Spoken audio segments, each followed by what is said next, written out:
Número 4, Hechos capítulo número 4, y esta mañana el tema que quiero tocar podemos titularlo La vida de un miembro fiel en la iglesia local. La vida de un miembro fiel en la iglesia local.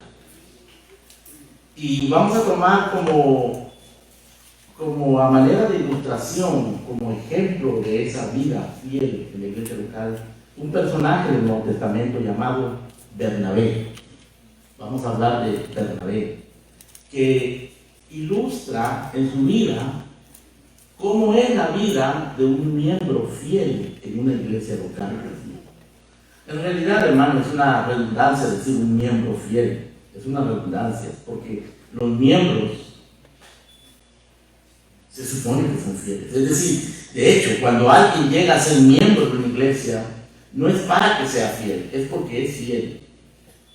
Y por supuesto la membresía es un estímulo, un medio de gracia, es un medio por el cual esa fidelidad es alimentada, es cultivada y es acrecentada. Pero para que una persona llegue a ser miembro de una iglesia bíblica que busca la voluntad de Dios, debe ser fiel. No se le puede dar membresía a una persona que se aparece de vez en cuando, ¿no?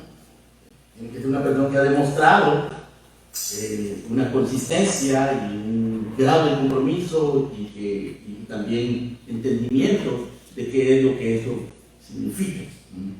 Como el Señor Jesucristo, cuando se le acercó a aquel joven rico y le comenzó a decir que él había aguantado todos los mandamientos, que qué más era necesario hacer, el Señor lo prueba y le dice: bueno, si de verdad tú guardas los mandamientos, vas a ser capaz de hacer esto. Vende todo lo que tienes, entrégalo al pobre y entonces sigue.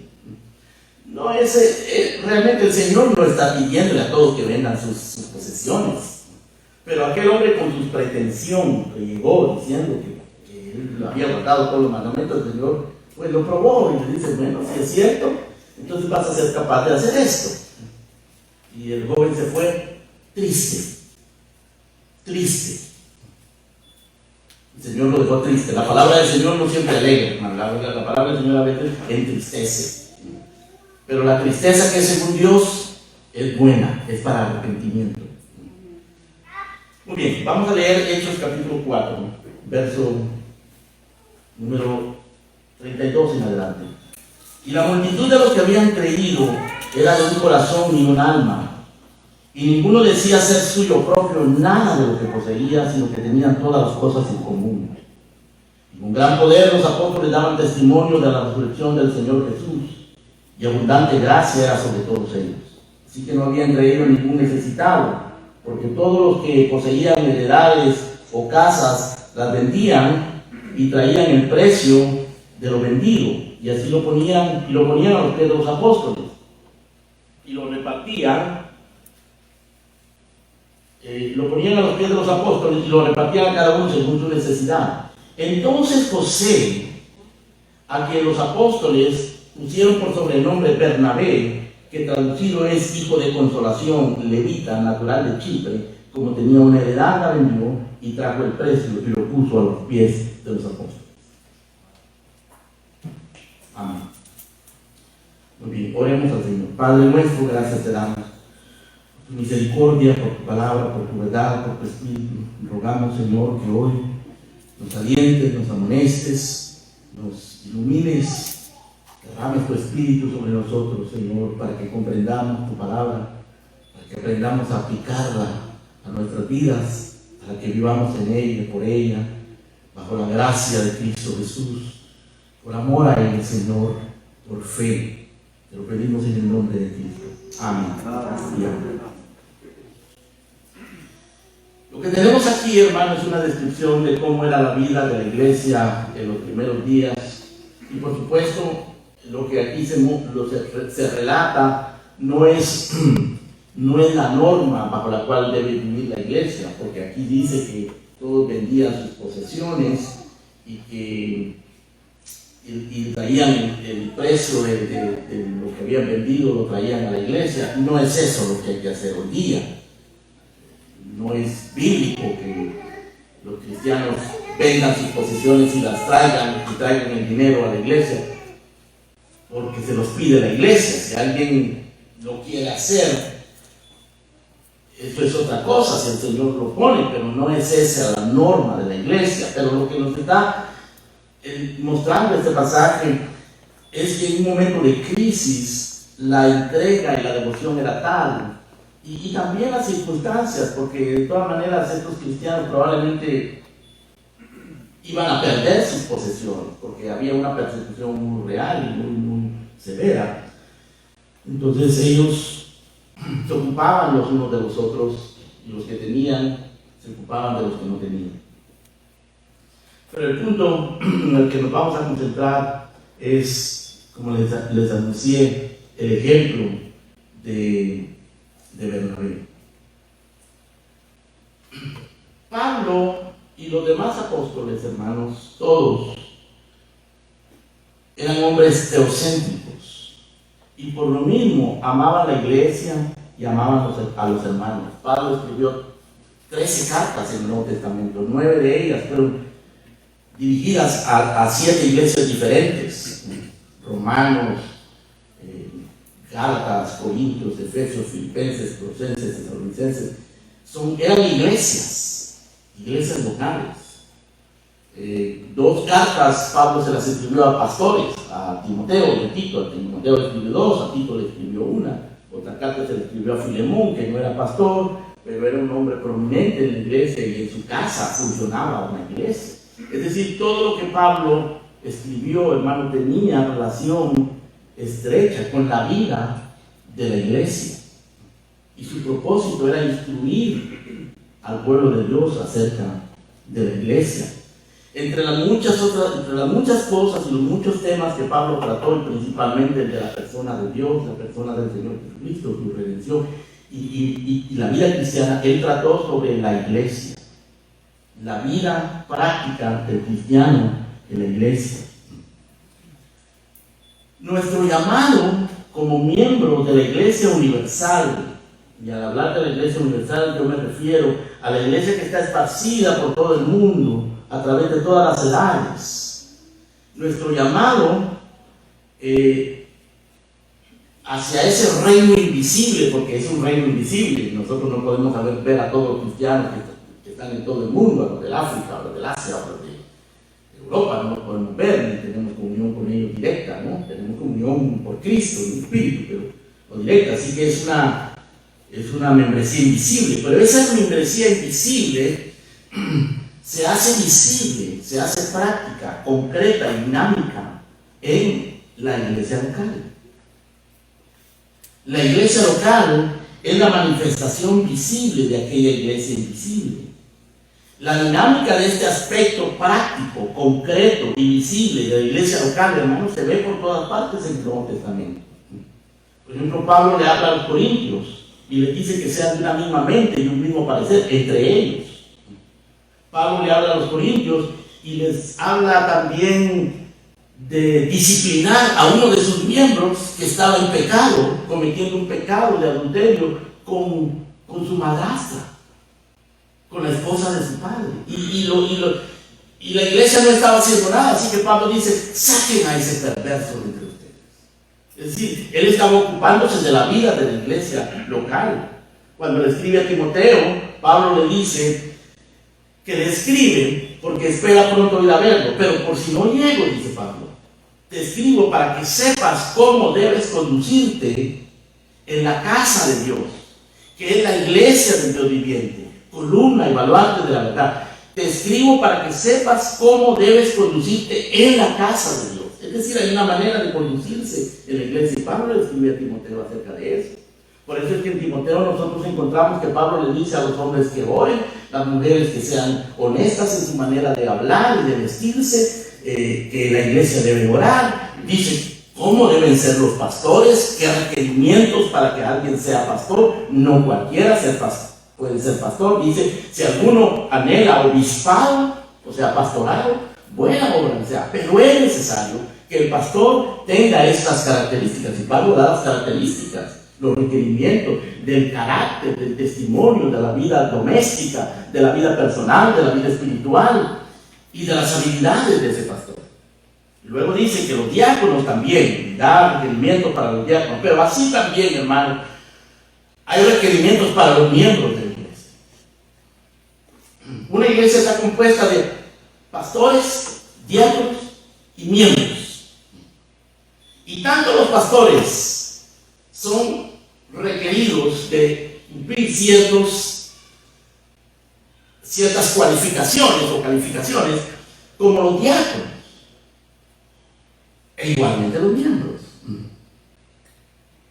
Así que esto es ilustrado, como les dije, hermanos, de muchas maneras, pero hoy nos vamos a ocupar de este hombre, Bernabé. Y yo les voy a invitar para que consideremos de este hombre 3 aspectos. Son muchas características que podemos mencionar, pero 3 principales que sobresalen y de ahí se derivan muchas otras.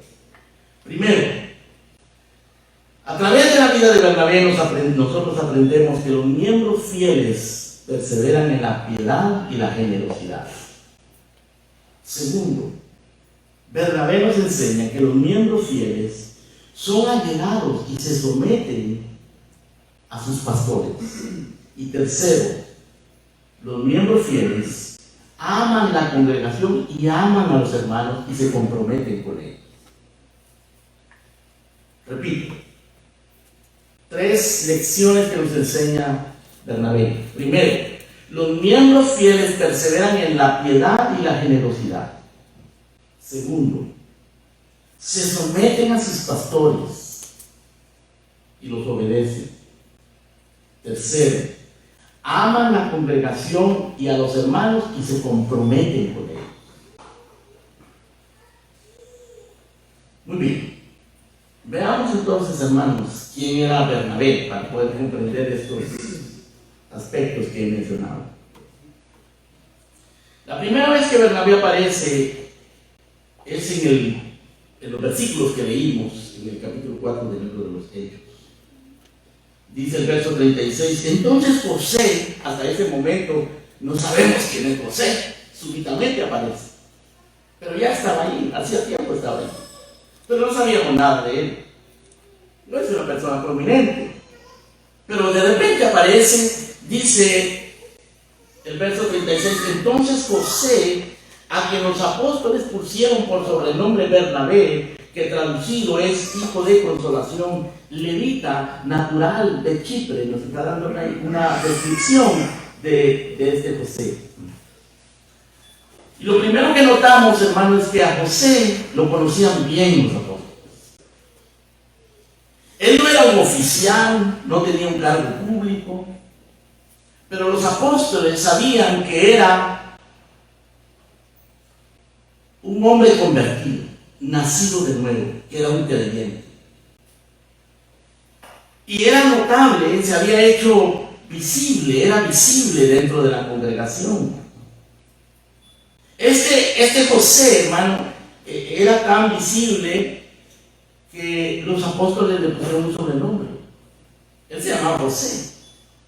Y dice que le llamaron Bernabé, aquí lo dice el verso número 36. Entonces José, a quien los apóstoles pusieron por sobrenombre Bernabé. Y luego nos dice qué significa Bernabé. Bernabé significa hijo de consolación.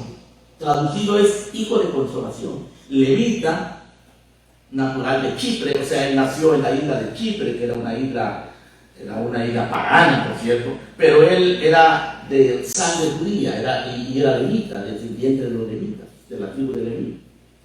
Aunque había nacido en el extranjero, era judío.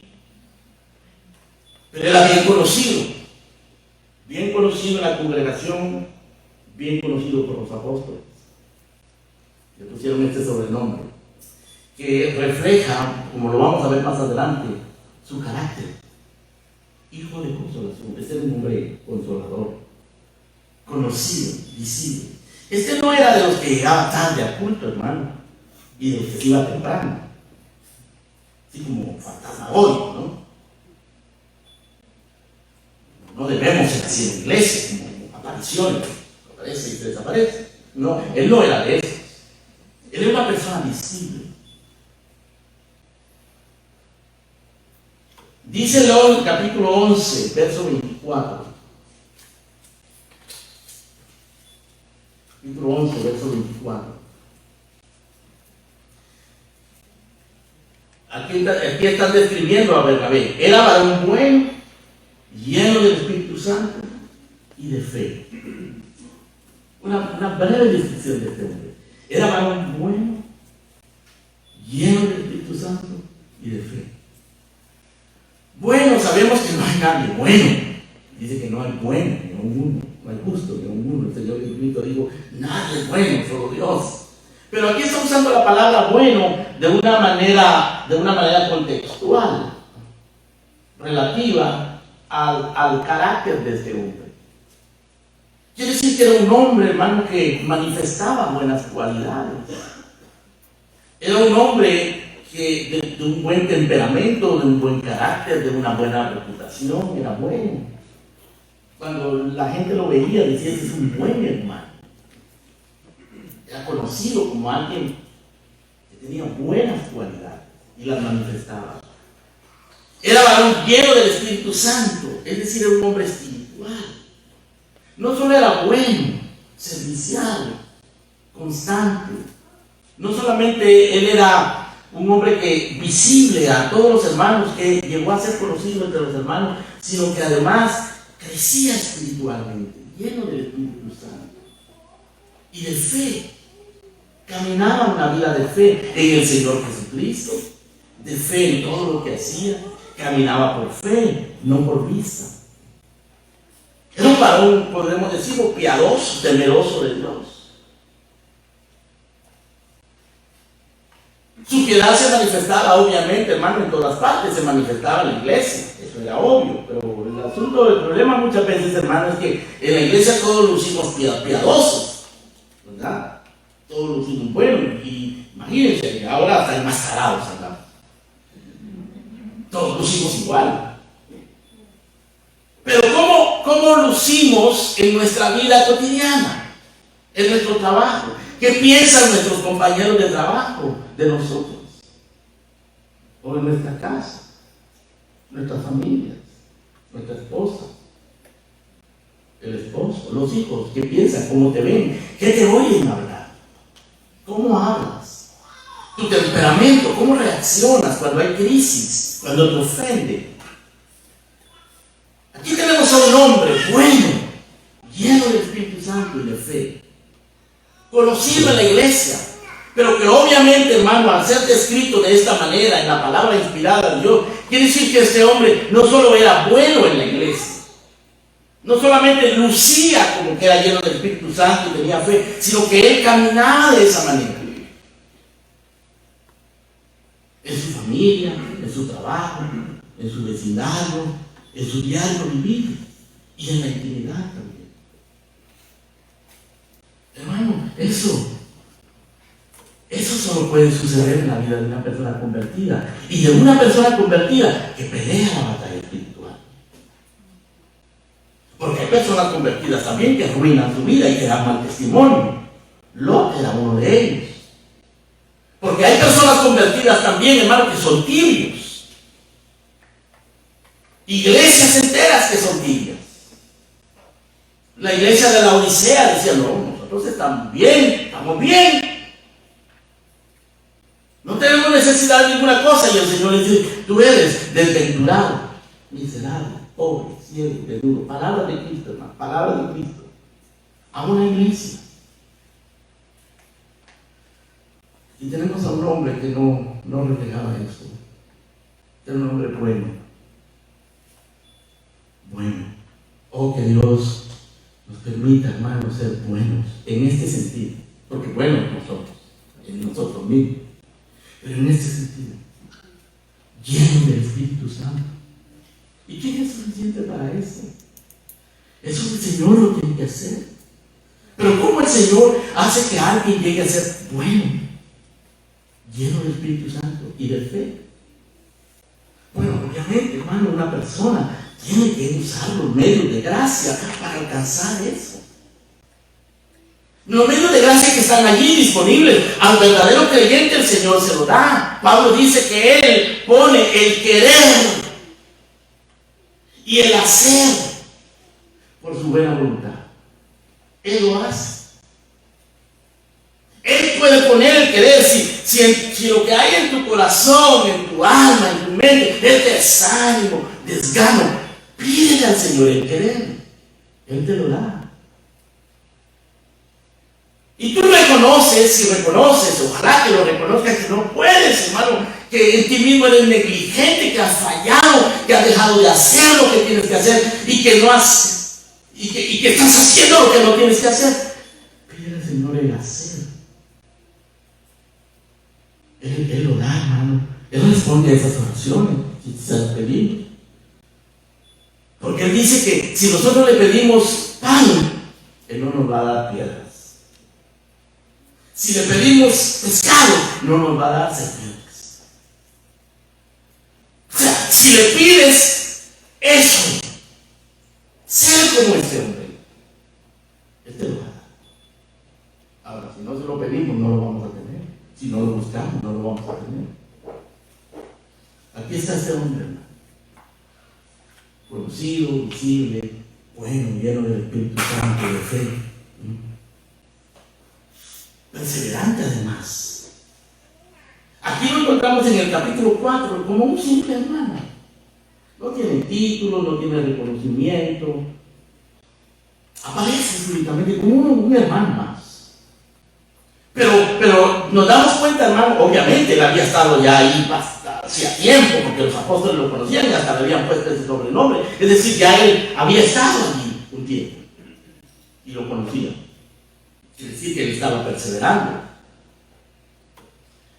Y el hecho de que los apóstoles lo conocían, acuérdense que en aquella iglesia había miles de personas, porque se habían convertido miles.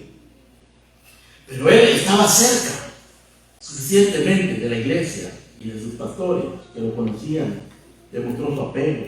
Y lo primero que lo encontramos haciendo, hermano, aquí en este capítulo 4, es algo asombroso, ¿no? Este hombre dice en el verso número 37 del capítulo 4 que tenía una heredad, la vendió y trajo el precio y lo puso a los pies de los apóstoles. Es decir, este hombre tenía recursos y usó los recursos para el bien de los hermanos, para el bien de la iglesia. Porque esto que él trajo, este dinero que él trajo, lo que haya traído, era para el bien de los hermanos necesitados y para el avance de la obra de Dios. Él tuvo la voluntad de hacerlo. Hasta aquí él no era predicador, él no era pastor, él no tenía ningún título, pero estaba sirviendo al Señor con lo que tenía. Porque al Señor hay que servirlo con lo que tenemos, hermano. No tiene que ser dinero. Porque no todos tienen dinero. Trabajamos, ¿no? Y aportamos para la obra. Pero algunos tienen capacidades financieras, otros tienen capacidades espirituales, otros pueden predicar la palabra, otros tienen un espíritu de servicio y siempre están dispuestos a servir. Este era un hombre así. Siempre estaba dispuesto a servir. Hermanos, los miembros fieles se distinguen por su perseverancia en la piedad. Este hombre aparece aquí en el capítulo 4 y luego se desaparece. Lo volvemos a encontrar en el capítulo 9 del libro de los Hechos. Y en el capítulo 9, si ustedes vienen conmigo, porque en el capítulo 5, en el 6, en el 7, en el 8, no oímos hablar más de Bernabé, pero en el 9 él vuelve a aparecer. Dice en el capítulo 9 que Pablo se acababa de convertir, pero ustedes saben que Pablo, hermano, asolaba la iglesia, entraba por las casas, arrastrando a los cristianos y entregándolos a la cárcel. Eso hacía Pablo. Y él consintió con la muerte de Esteban. O sea, era un hombre que daba miedo, y era un hombre que perseguía a la iglesia. Pero se convirtió. El problema es que él se convirtió y los hermanos le tenían miedo. Pensaban que este hombre tal vez se va a infiltrar entre nosotros, lo que quiere es venir a perseguirnos. Pero en el capítulo 9, verso número 26, nos dice que Pablo llegó a Jerusalén, después de haberse convertido, pasó un tiempo que se convirtió y luego llegó a Jerusalén, y trataba de juntarse con los discípulos, pero le tenían miedo, no creyendo que él era discípulo. Aquí está hablando de Pablo. Entonces Bernabé, aquí aparece Bernabé otra vez. Bernabé tomándole, lo trajo a los apóstoles y les contó cómo Saulo había visto en el camino al Señor, el cual le había hablado, y cómo en Damasco había hablado valerosamente en el nombre de Jesús. O sea que este hombre, Bernabé, tuvo la iniciativa de ir a buscar a Pablo, de conectarse, de hacer una relación con él y tener una conversación con él, porque él supo que se había convertido. Él quiso ir a ayudar a este recién convertido. Con razón le llamaban hijo de consolación, hermano. Estas eran las cosas que este hombre hacía. Va a buscar a un recién convertido, va a buscar a un hermano, y que los demás no lo querían buscar, no se querían meter con él, pero él se arriesga, toma riesgos para ayudar, para bendecir a un hermano en Cristo. Hijo de consolación, ahí aparece. Luego se desaparece otra vez. No volvemos a hablar, oír de él nuevamente, hasta en el capítulo 11. Vuelve a aparecer otra vez Bernabé. Esta vez Bernabé aparece porque un grupo de discípulos que estaban siendo perseguidos en el camino llegaron a una ciudad que se llamaba Antioquía y comenzaron a hablar la palabra y se convirtieron un número de personas en Antioquía. Pero no había nadie que pudiera ministrarles, que pudiera pastorearles. Y estos discípulos que habían predicado y que habían logrado estas conversiones, se comunicaron con la iglesia de Jerusalén. Dice el verso número 21 del capítulo 11, la mano del Señor estaba con ellos, gran número creyó, se convirtió al Señor. Verso 22, llegó la noticia de estas cosas a oídos de la iglesia que estaba en Jerusalén y enviaron a Bernabé. Aquí está Bernabé. Enviaron a Bernabé para que fuese hasta Antioquía. Ahora, ¿qué es lo que denota esto, hermano? Capítulo 4, este hombre está allí, aparece súbitamente, pero ya lo conocen. Capítulo 9, él va a buscar a Pablo. Ahora en el capítulo 11, los apóstoles, la iglesia de Jerusalén, lo envía a él para atender a este grupo de hermanos recién convertidos, a esta nueva iglesia que podía estarse formando en aquel lugar. Dice en el verso 23 que cuando llegó, vio la gracia de Dios, se regocijó y exhortó a todos a que con propósito de corazón permaneciesen fieles al Señor. Ahora esto era lo que él hacía. Esto era lo que lo distinguía a él, el propósito de su corazón. Y él dice a estos hermanos, con su corazón, con propósitos sinceros, no con agendas escondidas, no buscando algo adicional. Busquen al Señor, crezcan en el Señor, de corazón, permanezcan en el Señor. Esa era la exhortación de Bernabé. Y aquí es donde leemos en el verso 24 que hizo esto porque era varón bueno, lleno del Espíritu Santo y de fe, y una gran multitud fue agregada al Señor. En el capítulo 13 lo encontramos nuevamente. En esta ocasión dice que el Espíritu Santo habló. Bueno, déjenme antes de eso, hermanos, otro detalle interesante antes del capítulo 13 fue que cuando este hombre vio que allí había el potencial de una iglesia y comenzó a enseñar, él se recordó de Pablo. Y dice la Escritura, hermano, que en el verso 25, que fue Bernabé a Tarso para buscar a Saulo y hallándolo lo trajo a Antioquía. Y se congregaron ahí todo un año con la iglesia y enseñaron a mucha gente. O sea, Bernabé fue a buscar a Pablo otra vez. Ahora ya no para introducirlo, porque ya Pablo lo había introducido, pero ahora le dice: Pablo, tú conoces la palabra, tú amas al Señor, tú tienes esa gracia y esos dones de enseñar. Ven, hay una iglesia que se va a levantar, vamos. Y él se lleva a Pablo a Antioquía. Ahora, vemos, hermano, aquí a un hombre perseverante, a un hombre que crece espiritualmente, a un hombre bueno, lleno del Espíritu Santo y de fe, un miembro de la iglesia. Así no es un miembro fiel de la iglesia. Hermano, las circunstancias son diferentes para cada uno de nosotros, son diferentes. Pero si podemos resumir el ejemplo de este hombre, hermano, lo que es evidente, lo que es obvio, visible en él, es su consistencia,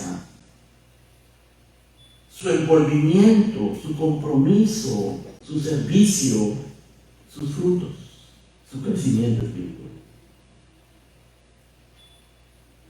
Las circunstancias son diferentes, fueron diferentes para Timoteo, diferentes para Bernabé, diferentes para Tito, pero ellos tenían esta característica: consistencia, espiritualidad, frutos espirituales, servicio, sinceridad y apego a la iglesia. Esto nos lleva a nuestro segundo punto. Bernabé tenía apego y estaba sometido a sus pastores. Eso lo sabemos, hermano, porque en el capítulo 4, como ya lo mencionamos, los apóstoles le habían cambiado el nombre. Y ese cambio de nombre, ese acto de los apóstoles, hermano, denota la fidelidad de este hombre y también la cercanía de este hombre con los pastores, con los apóstoles. Él no se escondía de los apóstoles, él no se escondía de los pastores. Hay gente que va a la iglesia pero se esconde de los pastores y se esconde hasta de los hermanos. Llega nada más y no se sabe. Este hombre no estaba abierto, se abría. Los pastores lo conocían. Y por supuesto, hermano, él tampoco buscaba a los pastores porque se sintiera muy especial o por menosprecio a los hermanos, porque como lo veremos en el tercer punto, él amaba a los hermanos y amaba a la iglesia. Pero como amaba al Señor y amaba la palabra, pues también buscaba a los pastores. Como buscaba crecimiento espiritual, buscaba a los pastores, buscaba la asesoría, el consejo, la amonestación, la enseñanza de sus pastores. Y él buscaba a los pastores, hermano, por su vida espiritual, por su alma, no por otro motivo. No los buscaba para tener prominencia o para estar entre la gente importante, entre comillas, ¿no? A lo largo de los años, hermano, yo he conocido personas que llegan a la iglesia y con el único que quieren hablar es con el pastor o con los que conocen de la Biblia. Quieren hablar de teología, quieren hablar de cosas grandes, ¿no? Pero no quieren hablar de su alma, de su condición, de sus necesidades espirituales, ni del Señor. O quieren quieren ser amigos del pastor o amigos de los líderes. Pero en la iglesia, hermano, como dijo alguien, la iglesia no es un grupo de amigos que nosotros escogemos. La iglesia es un grupo de hermanos que el Señor escoge para nosotros. Porque si es por intereses o por cultura o por cosas comunes, nosotros, hermanos, no nos relacionaríamos, la mayoría de nosotros. Lo que nos une a nosotros es Cristo Jesús. Y eso es precioso, grande, importantísimo. Más importante que cualquier otro interés que pudiéramos tener. Podemos tener de repente intereses comunes, quizás haya una cierta cercanía con algunos otros hermanos, porque hay ciertos intereses comunes. Pero nuestra búsqueda en la iglesia es de Cristo. Y buscamos a Cristo en los hermanos. Y en los pastores buscamos a Cristo. Esto era lo que este hombre hacía, hermano. Él entendía principios esenciales para la vida del miembro de la iglesia, como por ejemplo, Hebreos 13:17. Háblanos allí, su Biblia, por favor, en Hebreos 13:17. Dice: obedeced a vuestros pastores y sujetaos a ellos, porque ellos velan por vuestras almas, como quienes han de dar cuenta. Noten ustedes que cuando dice obedecer a vuestros pastores y sujetaos a ellos, aclara, hermano, que no es para que el pastor controle, manipule tu vida y tome decisiones por ti, no, sino es para el bien de tu alma. ¿Por qué? ¿Por qué dice obedecer a vuestros pastores y sujetaos a ellos? Bueno, la respuesta diciendo porque ellos velan por vuestras almas. O sea que lo que el pastor debe buscar, lo que el pastor busca, un pastor verdadero, hermano, responsable delante de Dios, debe buscar es el alma de sus miembros, el bien espiritual de sus miembros, no otra cosa, nada más. Eso es lo que un pastor busca. Ese es el llamado de Dios, porque aquí dice, hermano, que estos pastores han de dar cuenta a Dios de aquellos que están bajo su cuidado espiritual. Dios llama a los pastores para eso. Dios llama a los pastores para cuidar de la vida espiritual, del alma, de sus miembros, y para instruir a la iglesia, para enseñar a la iglesia los caminos del Señor, las verdades de Dios.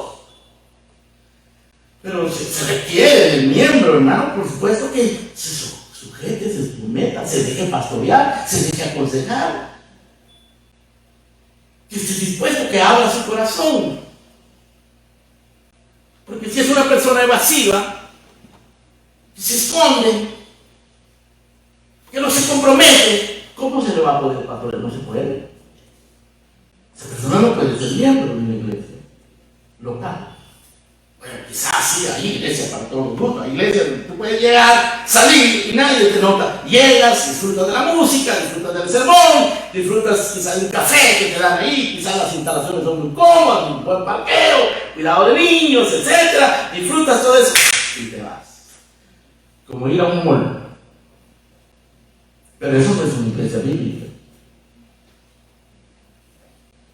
Una iglesia bíblica tiene estas características, tanto en los pastores, como en los diáconos, como en los miembros. Y aquí lo dice, y este hombre lo entendía. Fíjense ustedes qué interesante, hermanos, como dice el verso 17 del capítulo 13 de Hebreos: obedeced a vuestros pastores, sujetaos a ellos, porque ellos velan por vuestras almas, como quienes han de dar cuenta, para que lo hagan con alegría y no quejándose, porque esto no es provechoso. O sea, está diciendo, no es provechoso para ustedes o para una iglesia que haya miembros evasivos, rebeldes, miembros que no se dejan pastorear. Eso no ayuda, eso no es provechoso. Y pone una carga sobre los pastores. Aquí lo dice. Sujétense para que los pastores lo hagan con alegría y no se quejen. Los pastores también, hermano, pueden llegar a sentirse abrumados.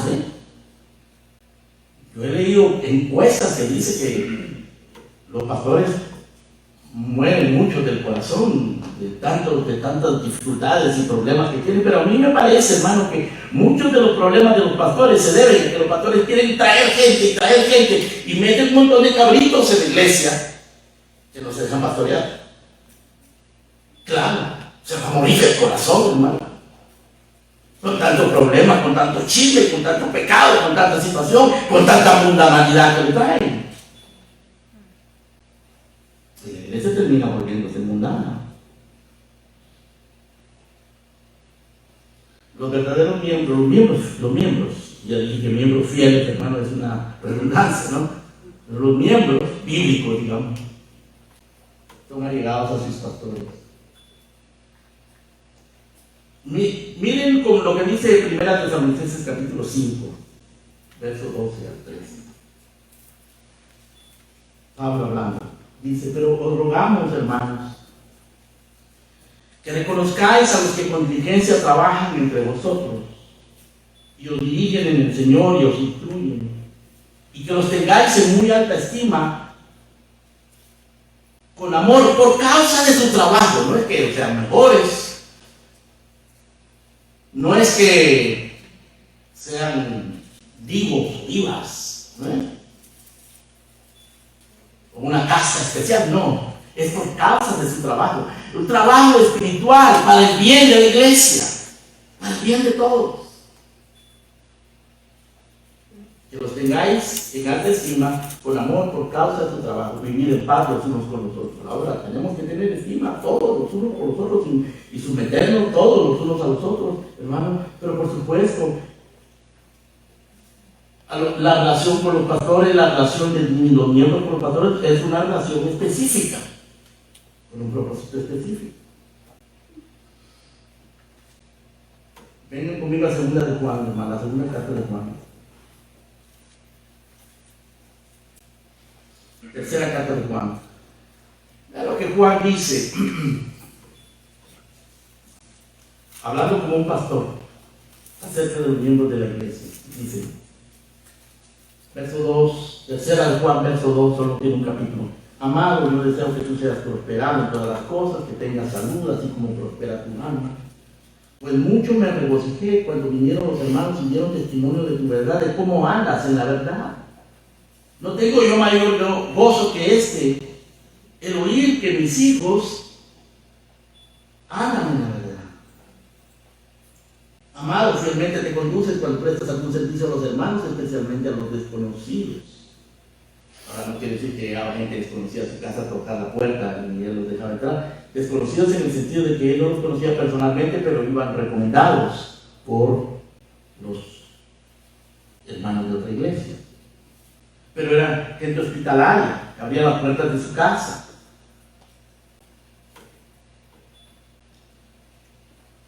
Así que los miembros se distinguen, hermano, por su apego y sometimiento a los pastores. Y déjenme mencionar aquí dos incidentes en la vida de Bernabé muy importantes. Uno fue una controversia que él tuvo con Pablo. Una controversia tal, hermano, que los separó. Hizo que Pablo y Bernabé se separaran. Esto lo encontramos en el capítulo 15 del libro de los Hechos. Ustedes vienen conmigo. Dice el verso 36, ellos habían ya salido juntos, Pablo y Bernabé, a un viaje misionero. Y después de algún tiempo, dice, después de algunos días, dice el verso 36, capítulo 15, Pablo le dijo a Bernabé: volvamos a visitar a los hermanos en todas las ciudades en que hemos anunciado la palabra del Señor para ver cómo están. O sea, tenían que ir a hacer un largo viaje por muchas ciudades para ver cómo estaban en sus grupos, en las iglesias que ellos habían establecido. Y entonces Bernabé, dice el verso 37, quería que llevasen consigo a Juan, el cual tenía por sobrenombre Marcos. Pero a Pablo no le parecía bien llevar consigo al que se había apartado de ellos desde Panfilia y no había ido con ellos a la obra. Y hubo tal desacuerdo entre ellos que se separaron el uno del otro. Bernabé, tomando a Marcos, navegó a Chipre, y Pablo, cogiendo a Silas, salió encomendado por los hermanos a la gracia del Señor. Hubo tal desacuerdo entre ellos que se separaron. O sea, fue algo poco crítico. El punto del conflicto era un joven llamado Juan Marcos, que en el primer viaje misionero iba con ellos, ayudándolos, pero a medio camino se regresó. ¿Qué le pasó? No nos dice en la escritura, hermano. Se acobardó, se cansó, se arrepintió, lo que sea. Pero el muchacho no soportó el ritmo, no soportó el desafío, no se comprometió debidamente y se regresó. Así que cuando van la segunda vez, Y Bernabé le dice, bueno, llevemos a Juan Marcos, que era su sobrino, por cierto. Pablo le dijo, no, yo a este muchacho no lo llevo más. Y Bernabé insistió, y Pablo no aceptó. Se separaron. ¿Cometió un error Pablo? ¿Cometió un error Bernabé? Parece que ninguno de los dos, hermano. En la providencia de Dios esto sucedió y fue parte de la disciplina. Es parte de la disciplina. Porque Dios interviene y guarda su iglesia y Él permite que sucedan situaciones providencialmente, a veces desagradables y aún divisiones para purificar su iglesia o para purificar individuos. En este caso a Marcos. Marcos, hermano, posteriormente fue restaurado. Marcos posteriormente volvió otra vez a servir al Señor. En una ocasión Pablo le dice a Timoteo, mira, todos me han desamparado, todos, no tengo a nadie conmigo. Mándame a Marcos, tráeme a Marcos, porque él me es útil para el ministerio. Marcos fue restaurado. Y la restauración, hermano, obviamente, tiene mucho que ver con Bernabé, que le permite una nueva oportunidad. Pero seguramente tiene que ver también con la firmeza de Pablo. Bernabé entendió, hermano, que no podía estar jugando con eso. No se puede jugar con la obra del Señor. No se puede uno meter a un compromiso y después hacerse para atrás como que nada. Pablo dijo, no, así no es. Por otro lado, Bernabé en providencia de Dios dijo, sí, es cierto, así no es, pero démosle otra oportunidad. Pablo dijo, no, yo no se la doy. Bernabé dijo, yo sí se la doy. Providencia de Dios, hermano. Que alguien rígido, severo, venga y te imponga algo así. Te avergüence, porque eso fue una vergüenza, hermano, eso fue desagradable. Eso era como para que Marco dijera, oiga, no, ya, esa iglesia yo no la quiero. Pero ahí estaba Bernabé. Con razón le llamaban hijo de consolación, ¿no es cierto? Hijo de consolación. Lo que hizo con los hermanos vendiendo su propiedad, lo que hizo con Pablo, presentándolo, lo que hizo con Pablo, traerlo a Antioquía, lo que hizo ahora con Marcos.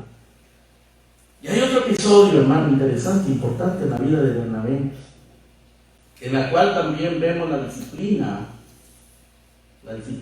dentro de la iglesia, pero en este caso era disciplina contra Bernabé. Y eso lo encontramos en el libro de Gálatas. En el libro de Gálatas el apóstol Pablo está contendiendo porque las iglesias de Galacia era una región donde habían varias iglesias, se habían desviado del evangelio apostólico, seducidos e intimidados por judaizantes, por judíos que se habían convertido al cristianismo, pero que querían agregarle al cristianismo las ceremonias, los rituales del Antiguo Testamento, y con eso ellos estaban dando a entender que Cristo no era suficiente. Pablo dice, eso es anatema. Eso está condenado al desprecio de Dios. El que sigue ese camino se aparta de Cristo. Los que por la ley os justificáis, dijo Pablo, de la gracia habéis caído.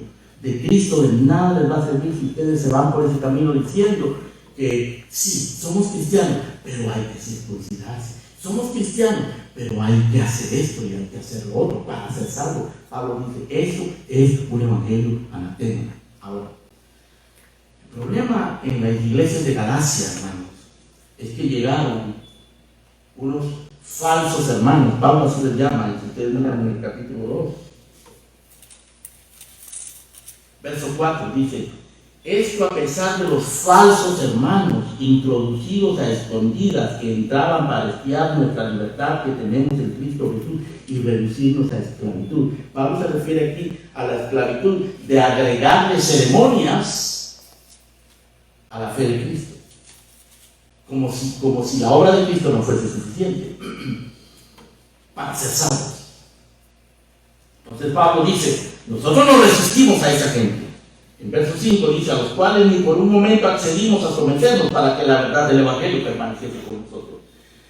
Pero esta gente, hermano, era gente persuasiva, era gente agresiva. Eran esa gente, ustedes saben, hay ciertas personas que su temperamento, su semblante, su actitud, infunde temor, intimida a la gente.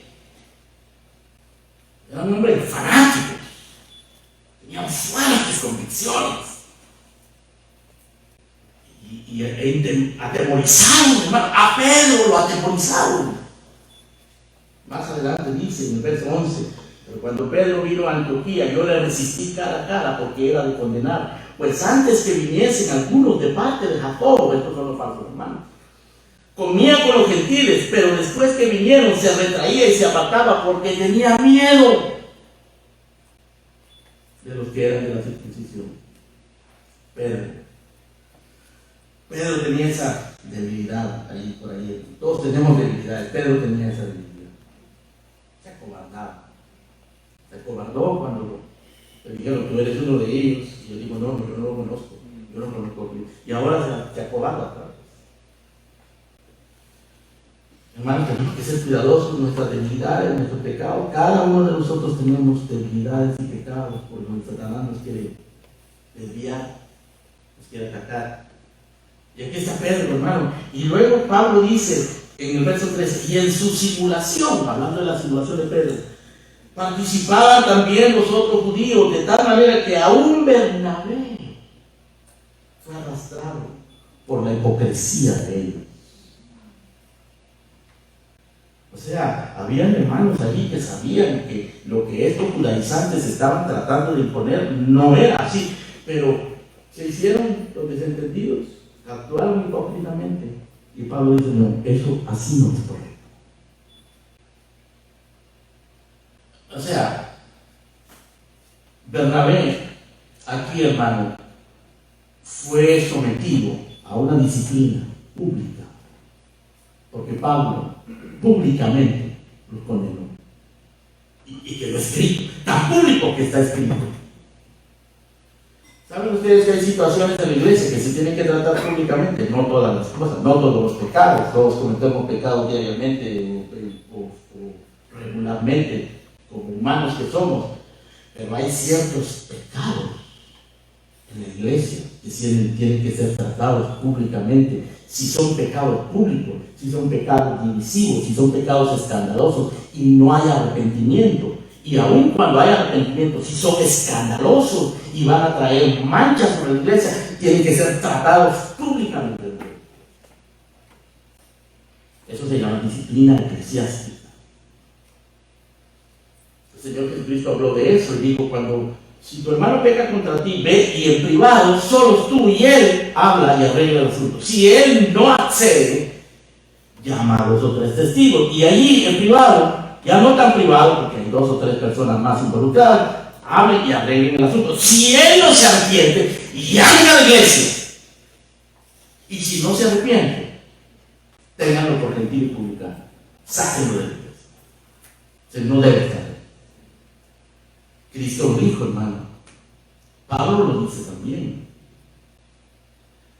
Es decir, ese hombre era allegado a los apóstoles, allegado a los ministros, hasta el punto de que él aceptaba la disciplina.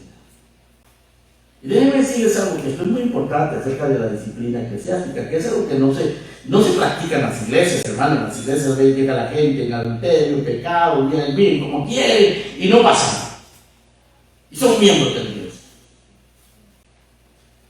Claro, a la iglesia puede venir cualquiera en pecado, pero no puede hacerse miembro de la iglesia. Y si no se arrepiente, no va a ser salvo.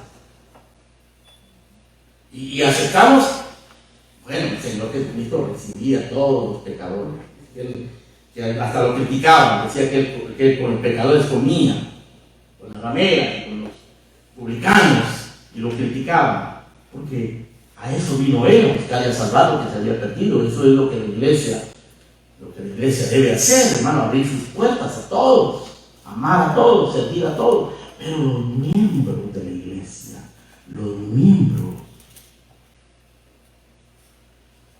eso es otra cosa diferente. Los miembros están bajo el cuidado, bajo el compromiso con todos los demás hermanos, bajo el cuidado de los pastores, bajo la autoridad de la Escritura, por voluntad propia, porque los miembros llegan a ser miembros por voluntad propia, cuando han entendido, cuando están dispuestos a hacer lo que el Señor Jesucristo dijo acerca de sus discípulos. ¿Qué dijo él acerca de sus discípulos? El que quiera venir en pos de mí, niéguese a sí mismo, tome su cruz cada día y siga. ¿Quieres seguirme?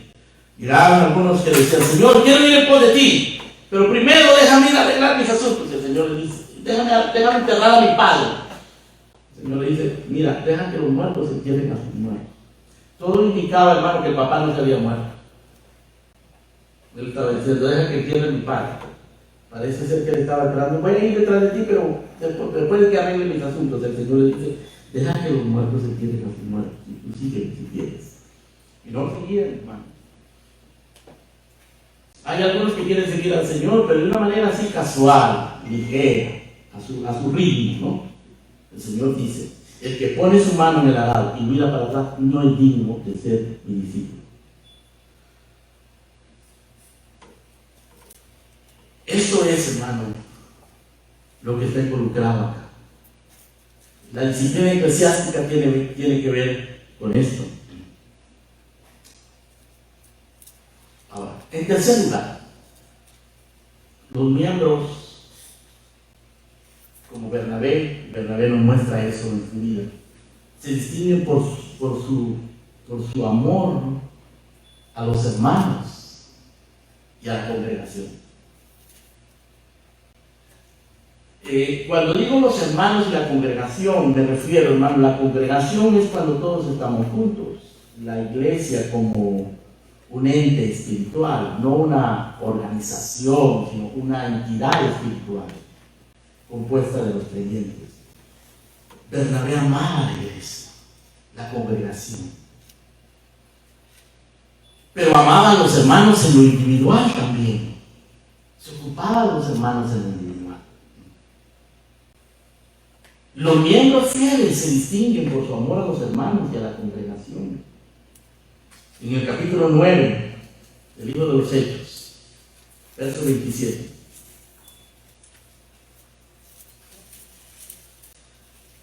Dice: Bernabé, tomándolo, lo trajo a los apóstoles y les contó cómo Saulo había visto en el camino del Señor, etc. Bernabé fue y tomó a Pablo y lo llevó con los apóstoles. Les dijo: apóstoles, pastores, miren, este hombre, yo sé que da miedo, nos perseguía, hace poco lo estaba matando cristianos, pero se convirtió. Yo he conversado con él, yo he visto sus frutos. Y lo recomendó, les contó todo el testimonio, porque parece que como que a Pablo no lo querían ni oír, hermano. Así que Bernabé les dice todo y lo introduce, de tal manera que Pablo es aceptado en la iglesia por causa de Bernabé. Se ocupaba de los hermanos. En el capítulo 11, verso 23, dice: este, cuando llegó y vio la gracia de Dios, se regocijó y exhortó a todos a que con propósito de corazón permaneciesen fieles al Señor. Se regocijó cuando vio a los convertidos y los animó para que siguiesen fieles. Porque él sabía que eso es importante, porque esa era la vida que él vivía, hermano. Una vida de constancia, de diligencia, de frutos, de consistencia espiritual. Y eso quería ver él en los hermanos. Porque dice que era un hombre bueno, lleno del Espíritu Santo y de fe. En el capítulo 11, verso 25, dice que fue a Tarso para buscar a Saulo, y hallándolo, lo trajo a Antioquía. Cuando vio que la obra estaba creciendo allí en Antioquía, él fue a buscar a Tarso. Tuvo que caminar varios días para ir a buscar a Pablo a Tarso y traerlo Antioquía. Antioquía llegó a ser posteriormente el centro de operaciones, la iglesia más importante de los gentiles. Y mucho de eso, hermano, tenía que ver con la vida de este hombre.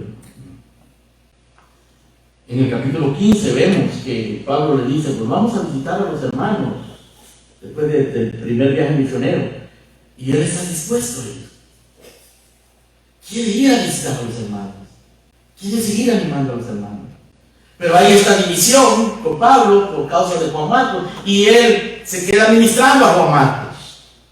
Y va a ministrar a otros hermanos también. Ese era el corazón de este hombre. Amor a los hermanos. Hermanos, un verdadero miembro, un miembro bíblico de la iglesia, ama a los hermanos, se involucra con los hermanos, conoce a los hermanos. Yo les he preguntado a ustedes multitud de veces, y se lo vuelvo a preguntar, y se lo vuelvo a decir, lo vuelvo a exhortar. ¿Conocen el nombre de los hermanos? ¿Procuras aprendértelos? ¿Sabes quiénes son? Porque nuestros hermanos, vamos a estar con ellos por la eternidad, hermano, y con ellos servimos y adoramos al Señor juntos. Este hombre comprendía lo que dice el libro de Hebreos en el capítulo 10, que no dejéis de congregaros como algunos tienen por costumbre. Capítulo 10, verso 25. Verso 24, leamos el verso 24, capítulo 10, verso 24. Considerémonos unos a otros para estimularnos al amor y a las buenas obras, no dejando de congregarnos como algunos tienen por costumbre. Es decir, se puede adquirir la costumbre de congregarse livianamente, casualmente, ligeramente.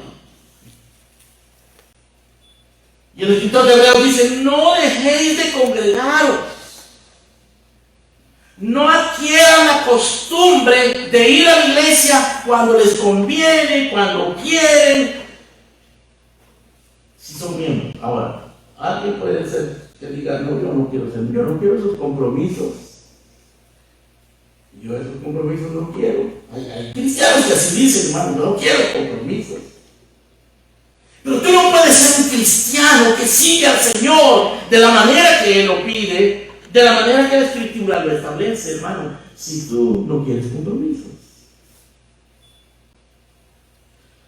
Porque si no te entregas al Señor, porque si no sigues sus caminos, pues vas a ser seducido por el mundo. Y la Escritura dice que nosotros vivamos en el Espíritu. Dice, andad en el Espíritu y no satisfagáis los deseos de la carne. Ahora, ¿ustedes creen que alguien que no quiere compromiso, eso es espiritual? ¿Es un deseo del Espíritu? No. ¿Deseo de qué es? De la carne. Ese es el deseo de la carne. Un cristiano es llamado a no sujetarse a los deseos de la carne, no satisfacer los deseos de la carne, luchar contra los deseos de la carne, mortificar la carne. Ahora, ¿cómo puede hacer eso una persona inconversa? No, una persona inconversa no lo puede hacer. Pero un cristiano sí. Porque tiene Cristo. Porque vive por la gracia. Porque el amor de Dios inunda su corazón. Porque tiene el Espíritu Santo. Porque tiene los medios de gracia. Porque ha sido regenerado. Tiene una nueva naturaleza. Pero esa nueva naturaleza hay que cultivarla. Esa nueva naturaleza hay que alimentarla. Con los medios de gracia, la comunión con los hermanos, la comunión con el pueblo de Dios, la palabra de Dios. Si tú no cultivas eso, hermano, vas a vivir una vida estéril, sin frutos. Podríamos preguntar, en base a todo esto que hemos hablado, ¿quiénes son miembros de una iglesia? Bueno, en nuestra iglesia en particular, hermano, nosotros requerimos varias cosas, pero que se pueden resumir en tres para que alguien sea miembro. Primero, que conozca, primero que se ha convertido, por supuesto, ¿verdad? Segundo, que conozca la doctrina que se predica en nuestra iglesia, que conozca qué es lo que se predica para que el día de mañana no se vaya a llevar sorpresas. Ahora, ¿Cómo sabe un miembro lo que aquí se predica? Pues tenemos una confesión de fe, se llama Confesión de Fe de Londres de 1689. ¿Por qué se llama de 1689? Porque en 1689 la publicaron. Eso fue hace bastante tiempo, ¿verdad? Quiere decir que ha sido algo probado por el tiempo. Esa confesión de fe no es que el pastor un día dijo, bueno, esto es lo que yo creo, esto es lo que creemos aquí en esta iglesia. No es el pastor, es algo que ha sido probado a través de los tiempos por muchas iglesias, por muchos pastores a través de la historia. Una confesión de fe sólida, fundamental en la Escritura. Un miembro de nuestra iglesia, pues, tiene que conocer la confesión de fe y estar en un acuerdo sustancial con ella. Claro, la confesión de fe no es la Biblia es nuestra autoridad, pero la confesión de fe es una guía, es una ayuda. Segundo, para que una persona sea miembro en esta iglesia, tiene que saber cómo funciona esta iglesia. ¿Cómo es que un pastor llega a ser pastor? ¿Por qué el pastor es pastor? ¿Por qué el diácono es diácono?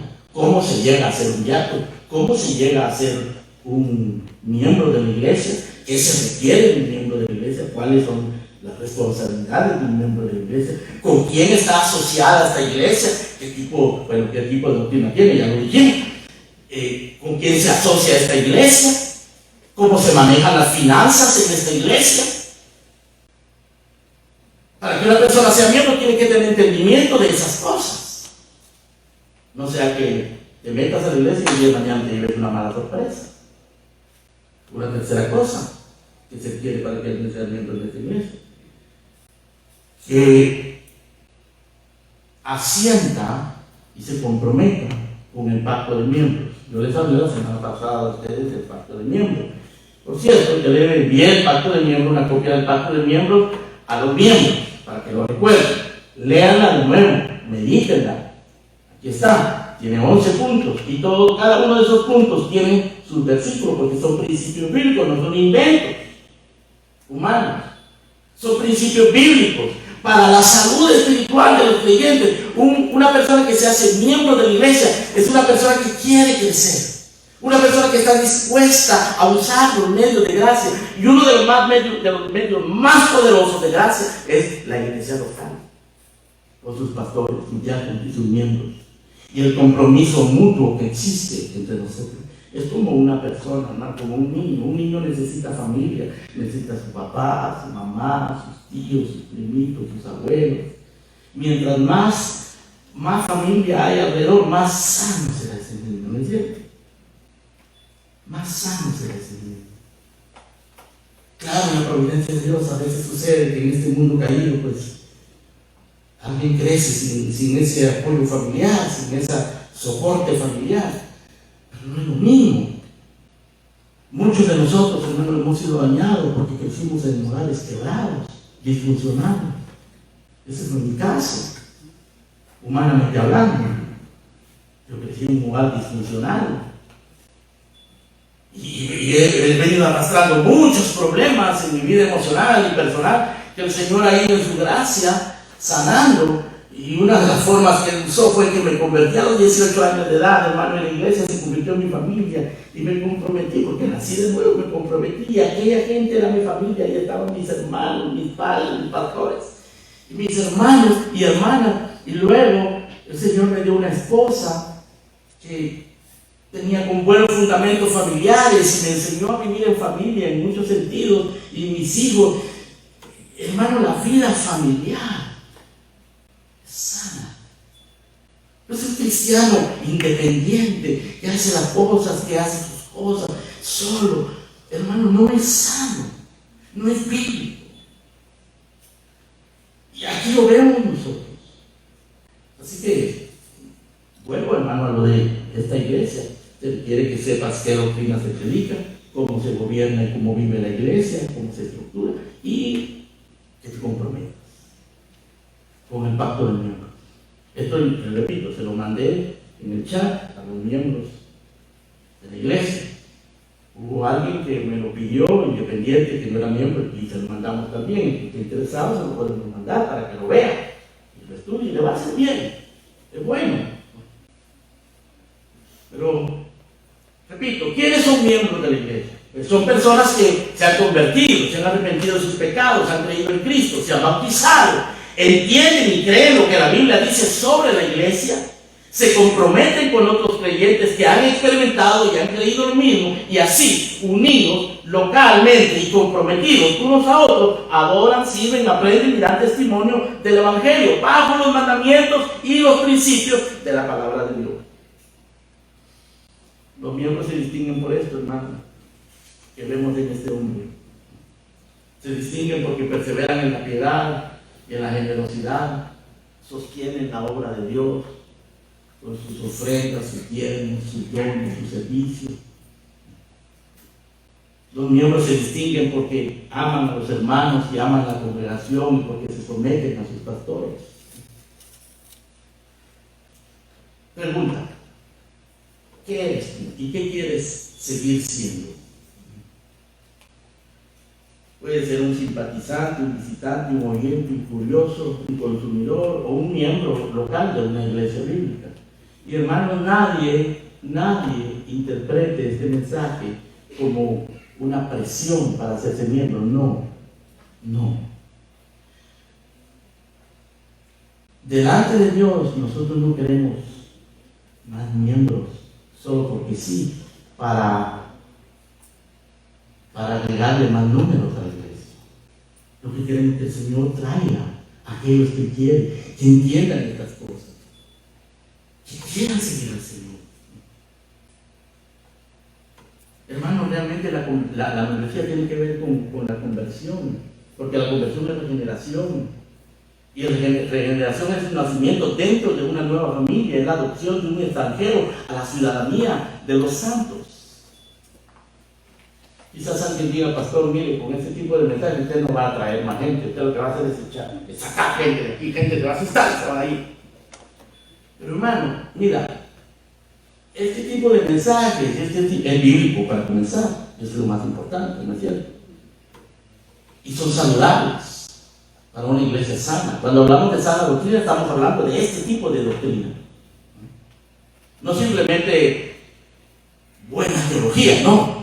Una doctrina que se vive. Quizás alguien diga: con eso, hermano, mira, a mí no me dan ganas de me da miedo. Pero hermano, no es para dejar a nadie, es para atraerlo, es para que no te quedes ahí a medias, es para que no te vuelvas tibio. Porque hay gente tibia con el Señor, tibia con la iglesia, tibia con los hermanos, tibia con los medios de gracia, tibios. No terminan de entrar. Ahí está. No terminan de entrar. ¿Dónde estás sacando? Pues si no has entrado.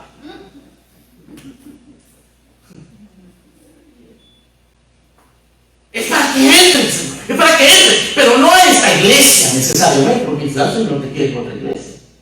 Pero donde quiera, en esta o en otra, que entres conforme a lo que el Señor dice. Así es como el Señor nos quiere, hermano. Buscando a nuestros pastores, no porque menospreciamos a los hermanos, sino porque queremos el bien del alma, pero no solo buscando a los pastores, buscando a los hermanos. Dice la Escritura, hermano, que nosotros nos prefiramos los unos a los otros y que busquemos especialmente a los humildes. Así dice la Escritura.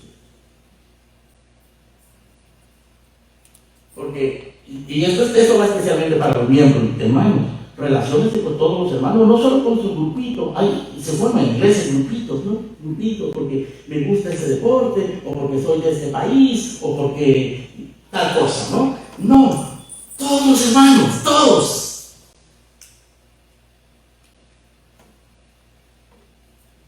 Dije al principio, hermano, que Bernabé no era uno que llegaba tarde y salía temprano corriendo.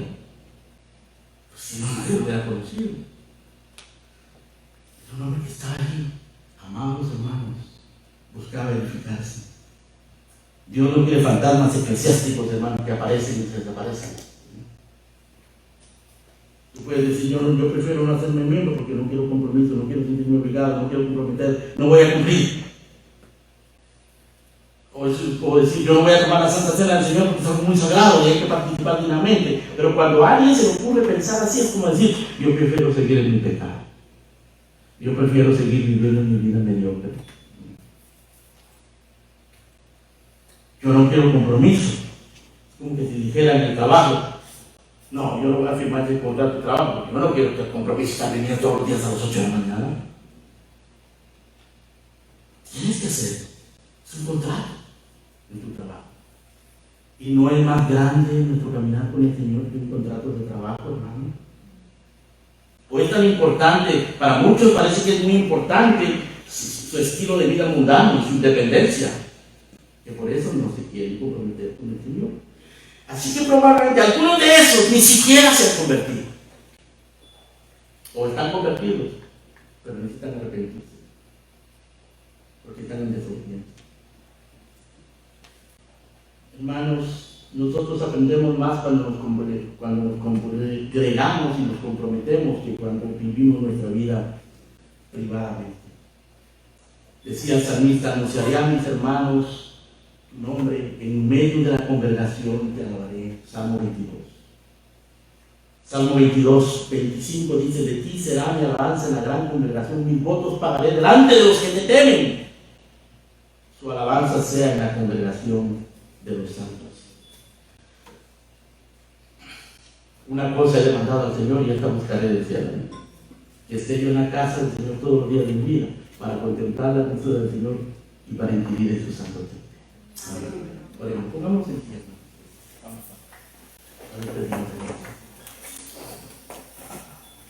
Padre nuestro, gracias por tu palabra, gracias por tu iglesia, gracias por tu Santo Espíritu, por la regeneración que Él obra en nuestros corazones, porque Él pone el querer con el hacer.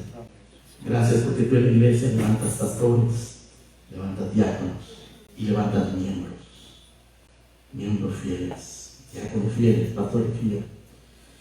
Perdónanos, Señor, nuestros pecados, nuestra ignorancia, nuestra negligencia, nuestra superficialidad para con tus cosas tan santas. Y ayúdanos a entender, a disfrutar, a gozarnos, a deleitarnos, a poder decir, como el salmista: cuán amables son tus moradas, oh Jehová de los ejércitos. Anhela mi alma y aún ardientemente codicia mi alma los atrios de Jehová. Que querramos, Señor, vivir, que prefiramos estar en tu casa que habitar en las moradas de maldad, porque mejor es un día en tu casa que mil fuera de ella. Gracias, Señor, en el nombre de Jesús. Amén. Amén. Amén. Cantemos una alabanza.